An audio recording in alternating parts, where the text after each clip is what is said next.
మూడు దేవుళ్ళు ముగ్గురు దేవుళ్ళు అని చెప్పట్లేదు. ఒక దేవుడు మూడు పాత్రలు వేశాడు అని చెప్పట్లేదు. ఒక దేవుడే ముగ్గురు వ్యక్తులుగా మోసం చేశాడు అని కూడా చెప్పట్లేదు. There is no comparison.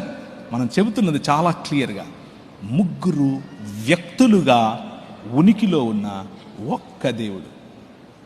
Keep that in your mind and that will. ఒకవేళ మీ ఉద్దేశంలో ఈ యెహోవాను పంపిన యెహోవా దూతగా వచ్చినటువంటి యెహోవా, పగటిలో మేఘస్తంభముగా వచ్చినటువంటి యెహోవా, రాత్రిలో అగ్నిస్తంభముగా వచ్చినటువంటి యెహోవా, నీళ్ళిచ్చు బండగా మిమ్మల్ని వెంబడించినటువంటి యెహోవా, యాకోబును దీవించిన యెహోవా, అబ్రహామును దీవించిన యెహోవా, ఇలా చెప్పుకుంటూ పోతే ఆది అన్నది, అది పుట్టక ముందు నుంచి నేను ఉన్నాను, నేను మాట్లాడుతున్నాను, నేను మౌనంగా ఉన్నవాడిని కాదు అని చెప్పుకున్న యెహోవా, శరీరధారి అయి మన మధ్య రాజుగా ఒక పశువుల పాకలో తను తాను తగ్గించుకుని సాధారణమైనటువంటి మనిషిగా దాసుని స్వరూపమును ధరించుకుని తను చేసిన సృష్టి పట్ల ప్రేమ, అందులోనూ ఆయన పోలిక, ఆయన స్వరూపంలో ఉన్న నువ్వు అంటే ప్రేమ, ఆ ప్రేమను ఆయన స్వయంగా నీ పోలికలోనికి వచ్చి చూపించాలి అని అనుకున్నాడు.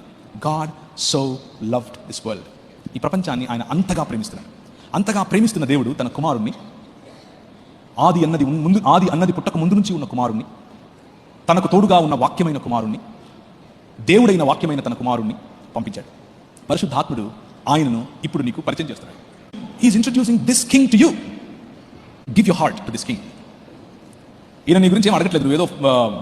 ఏదో ఇవ్వాలి, ఏదో చేయాలి, ఒట్టికాళ్ళ మీద గుణదలకు వెళ్ళాలి, చెప్పులు లేకుండా కొండెక్కాలి, గుండు కొట్టించుకోవాలి, ఏం అడగట్లేదు. All he's asking is, I am in a project.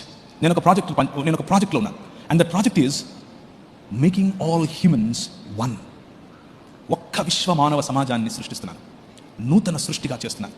స్త్రీ అని పురుషుడని తేడా లేదు, యూదుడని గ్రీకు దేశస్థుడని తేడా లేదు, నల్లోడని తెల్లోడని తేడా లేదు, బట్టనెత్తుంది లేదు అని తేడా లేదు, పొడుగ్గా ఉన్నావు పొట్టిగా ఉన్నావు అన్న తేడా లేదు. Everybody in as one body. And అంతటితో ఆగట్లేదు. వ్యక్తిగతంగా నీకు ఆయన రక్షణ ఇస్తున్నాడు, అంతటితో ఆగడు. సామాజికంగా మనందరికీ రక్షణ ఇవ్వాలని ఆశపడుతున్నాడు, అంతటితో ఆగడు. వైశ్వికంగా విశ్వ మానవ సమాజానికి ఆయన రక్షణ ఇవ్వాలని అనుకుంటున్నాడు, ఒక్కటిగా చేసి. అండ్ అంతటితో కూడా ఆగడు. భూమి ఆకాశములను ఐక్యపరచాలనుకుంటున్నాడు.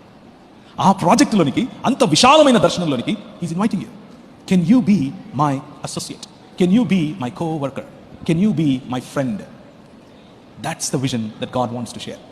తండ్రికి ఉన్నటువంటి అభీష్టం అది. తండ్రి మీ ముందు మిమ్మల్ని పిలుస్తున్నది ఇంత గొప్ప విశాలమైన దర్శనంలోనికి.